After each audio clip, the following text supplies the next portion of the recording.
The surface of our planet covers around 510 million square kilometers. Consequently, finding something significant beneath the ground is like trying to find a needle in a haystack. Having said that, every now and then, something incredible turns up, often when no one's expecting it. One example is the Fuente Magna bowl, found by a farmer in the 1950s near Lake Titicaca in Bolivia. The bowl, sometimes called the vessel fountain, is made of stone and has an earthy brown color inside and out. Its design suggests it was probably used for rituals like baptisms or purification ceremonies. The outside is carved with animal designs from the Tiahuanaco civilization, while the inside features engravings of a fish and a serpent. So, what makes this bowl unique? This is where it gets really strange. The bowl has two different types of writing on it. One is Cuelca, the ancient language of the Pucara people who flourish along the northwestern shore of Lake Titicaca. The second looks like Sumerian cuneiform, an ancient script from a completely different part of the world. These two groups exist on different continents and are separated by over 12,000 kilometers of land and sea. History tells us they could never have met each other. Because of this, the Fuente Magna is often called the Rosetta Stone of the Americas. The bowl was originally found on property belonging to the Manjon family. Later, they gave it to the city of La Paz in exchange for land. Since 1960, the bowl has been displayed at the Museum of Precious Metals in La Paz. Strangely, the museum has now banned tourists from photographing the object, and they know explanation of its origin. Researchers, including Yuri Leviato, think this is one of the most controversial archaeological finds in all of America because of the questions it raises about ancient civilizations and their connections. The Fuente Magna bowl has been driving skeptics crazy ever since it was found. In the early 2000s, photos of the inner panel were sent to linguists around the world. To everyone's surprise, most of them agreed that the writing on the bowl was actually Sumerian cuneiform, created with wedge-shaped styluses thousands of years ago. Although Sumerian texts have been found in the thousands, not all of them have been translated yet. In any case, despite being discovered in Bolivia, the symbols match those used in ancient Sumer, around 3,500 BC. How is that even possible? How did this stone bowl end up in the Andes, which is so far away from Iraq, where the Sumerians lived? It sounds impossible, and yet it does exist. This has sparked questions about whether there could have been some kind of connection between the Sumerians and ancient Andean civilizations. Back in 1960, Bolivian archaeologist Max Portugal Zamora tried to figure out what the writing on the bowl meant. But after years of studying it, he couldn't crack the code. What he didn't realize was that he was looking at cuneiform script, an ancient writing system that's over 5,000 years old. Oddly enough, it wasn't an archaeologist who first realized the significance of the writing. A Bolivian journalist named Mario Montaño Aragon spotted the cuneiform symbols and even wrote a book in 1979 called Semitic Roots in Aymara and Quechua religion, where he connected the dots. Interestingly, he noted that inside the Fuente Magna bowl, there is a carving that looks like a frog, a symbol of fertility, along with a figure that represents Nia, also called Namu, the Sumerian goddess who gave birth to heaven and earth. The bowl sat in a museum basement for about 20 years after that, until 2000, when Argentine researcher Bernardo Biados and Bolivian Freddy Arce began investigating it again. Eventually, they found a 92-year-old man named Maximiliano, where the bowl was originally found. The old man recognized the bowl right away. He used to call it the pig's plate because he'd been using it for years to feed his pigs. Biados and Archie sent photos of the mysterious inscriptions to an American anthropologist and historian named Clyde Ahmed Winters. Winters was able to quickly crack the code and figure out what the writing inside the bowl meant. To translate the cuneiform on the Fuente Magna, Winters used a few key sources: Samuel A. B. Mercer's Assyrian Grammar, John L. Hayes's A Manual of Sumerian, and John A. Halloran's Sumerian Lexicon. According to Winters, The writing on the bowl was super interesting for a couple of reasons. First, it wasn't just standard Sumerian cuneiform, it also had Proto-Sumerian symbols mixed in. Second, while most Sumerian cuneiform symbols point left, the ones on the Fuente Magna actually point to the right. This might be because the writing on the bowl is read from right to left, which is the opposite of how cuneiform texts in Mesopotamia were read. The text on the bowl even has parts that are almost identical to other Proto-Sumerian inscriptions, which makes the discovery even more fantastic. The inscriptions on the right side of the Fuente Magna bowl talk about how girls would take an oath to act justly at this sacred place, and how people saw the bowl as a sign of good fortune. The text asks for a fair and divine decision to be made, and it mentions that the bowl itself is filled with goodness. It also honors the goddess Nia, describing her as pure and asking people to swear an oath to her. The message also says that the divine command from Nia is to surround the people with happiness and goodness. It emphasizes the importance of valuing the beliefs and says that the soul will stand as a witness to the good that comes from believing in the goddess Nia. The inscriptions on the left side talk about making an offering at a special place connected to water, possibly symbolizing life or purity, and encouraging people to seek virtue. The bowl itself is described as a powerful charm, and the location is seen as a sacred area where the goddess Nia's power is strongest. It also mentions the soul or breath of life and the use of incense during the offering. The focus is on performing the offering justly and witnessing it as a pure act, with a strong connection to the divine power in that special place. Another inscription encourages people to seek out someone with great protection in the name of the goddess Nia. It says this oracle is for those who want to become pure and strengthen their character. The goddess Nia will bring purity, peace, and strong morals. This deity was very popular among the ancient people of the Middle East. The bowl itself is described as a tool to help people grow in wisdom and calmness. By using the right sacred space and rituals, a wise person can promise to follow the right path to become pure and strong in character. It ends by telling priests to find the special light that will guide anyone who wants to live a noble life, while some of the other symbols from the Quelca culture remain undeciphered. The fact that Proto-Sumerian inscriptions are on a bowl found near Lake Titicaca, thousands of kilometers from where the Sumerians lived, has left a lot of people scratching their heads. So how could something like this end up in the Andes, 3,800 meters above sea level?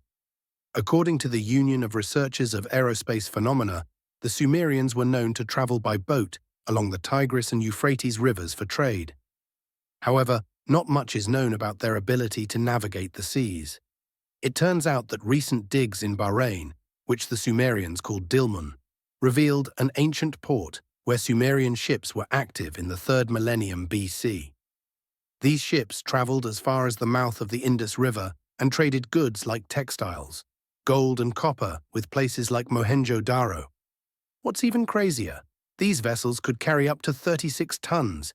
In the 80s and 90s, researchers Bernardo Victor Biados Iacovazzo from La Paz and Eric Fred Legner from the University of California teamed up to study pre-Columbian cultures in Peru and Bolivia.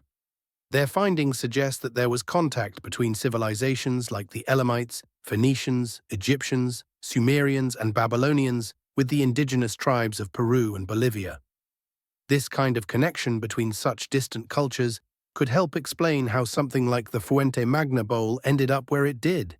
Besides the famous Fuente Magna bowl, Bolivian researcher Bernardo Biados talks about other astonishing discoveries like the Pocoti Stele, the mysterious stones and glyphs of Tiwanaku, strange carvings near Lake Titicaca, and even images that compare ancient writing systems from southern Asia, Phoenicia, and Bolivia.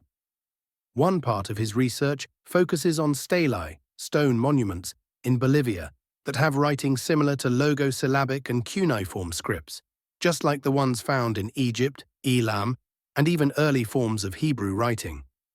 Biados believes that the Sumerians actually sailed around Africa as far back as 3000 BC. When they hit the Cape Verde Islands, the winds pushed them westward, and they accidentally landed in Brazil. From there, they started exploring, traveling up rivers like the Amazon and the Madeira, eventually reaching the highlands of the Andes. According to Biados, the Sumerians ended up mixing with the local Pucara and Kola peoples, who were ancestors of the Aymara people living there today. Sumerian culture influenced the highland societies, from their religious practices to their language. In fact, some linguists have pointed out a lot of similarities between Proto-Sumerian and Aymara.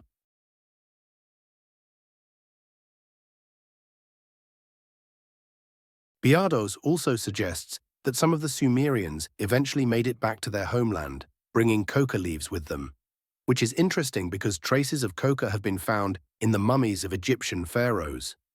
In his book General History, Antonio de Herrera y Tordesillas shares some fascinating legends he learned from the Nahuatl tribes.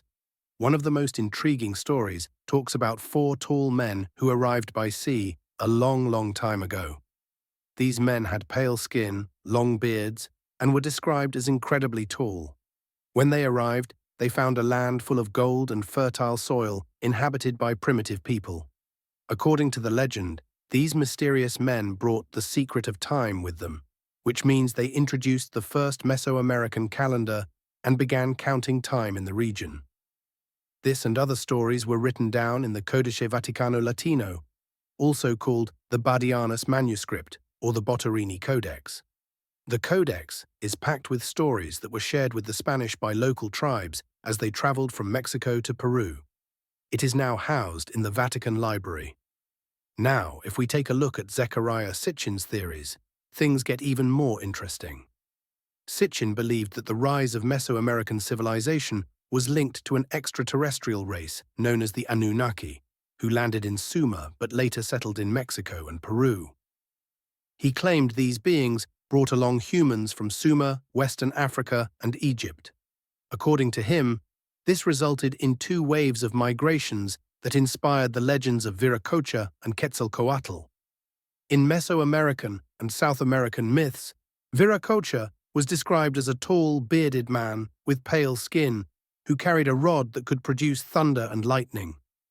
On the other hand, Quetzalcoatl, also known as Kukulkan to the Maya, was the feathered serpent, a tall figure associated with the secret of the arts and time who taught the people how to create civilization and understand the world.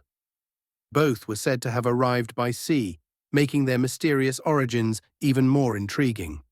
Sitchin suggested these 2 deities were originally from Sumer, but later became central figures in Mesoamerican and South American cultures. According to legend, Viracocha gave the original Manco Capac a golden rod or axe, telling him to build a temple where the rod would sink into the ground. That's where Cusco, the center of the Inca Empire, was established. Quetzalcoatl and Viracocha arrived in the Americas at different times and in different places. Quetzalcoatl, the feathered serpent, arrived in Mexico. Images of him appear on ancient sacred buildings in places like Teotihuacan, Chichen Itza, and Tolan. Meanwhile, Viracocha arrived in Peru, and one of his most famous symbols, the candelabra of the Andes, can still be seen today. It's a massive glyph carved into the Peruvian coastline that looks just like a trident, a symbol often associated with Viracocha. There's also some interesting stuff about the name Ishka, another name for Viracocha. In Sumerian, Kur means mountain, and I-Esh comes from the Akkadian word for lord, so Ishka can be translated as Lord of the Mountain. This title seems to fit not only with the mountains of the Zagros region, where he was worshipped in Sumer, but also with the Andes, where the legend of Viracocha began. The connection between the Akkadian god Ishkur and the South American god Viracocha becomes even more interesting when you look at the timelines. The worship of Viracocha is believed to have started around 2400 to 2100 BC, which is the same period when Akkad was thriving in Mesopotamia. This raises some big questions about whether the 2 civilizations could have actually been in contact. The main problem with this idea is that most historians and archaeologists don't think it's possible. They believe the oldest Mesoamerican civilization only dates back to 1400 BC, and they ignore stories from ancient texts like the Codice that suggest cities like Cuzco and Tlatilco were already inhabited 4,000 years before the Codice was written. That would mean these cities were around as early as 2500 BC. While it's impossible to know the exact dates when gods like Ixchel, Viracocha, or Quetzalcoatl arrived in places like Peru and Mexico, we can look at some interesting theories. Sitchin tried to link the timeline of Mesoamerican history with the movements of the planet Nibiru.